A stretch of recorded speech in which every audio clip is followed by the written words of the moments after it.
যে একটা আয়াত বলে আমি শুরু করি। আউযু বিল্লাহি মিনাশ শাইতানির রাজিম। ওয়া মা নুরসিলু বিল আয়াতি ইল্লা তাখউইফা।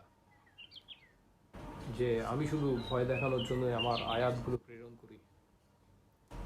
যে গতকাল যে জালজালা আমরা অনুভব করলাম এবং আজকেও যে পুনরায় যে জালজালা হলো, এগুলো আসলে আমাদেরকে আল্লাহ তাআলা সতর্ক করার জন্য পাঠাচ্ছেন যে আমরা যাতে ফিরে আসি। এই যে মাত্র 5.5 মাত্রার একটা কম্পন, আল্লাহ তাআলা কি চাইলে পারেন না যে পুরা 10 মাত্রার একটা ভূমিকম্প দিয়ে ঢাকা শহরকে গুঁড়া গুঁড়া করে দিতে? আল্লাহ কি পারেন না এই চট্টগ্রাম শহরকে গুঁড়া গুঁড়া করে দিতে? আল্লাহ অবশ্যই পারেন। এটার একটা এটার একটা নিদর্শন, এটার একটা আয়াত আল্লাহ তাআলা আমাদেরকে প্রদর্শন করলেন।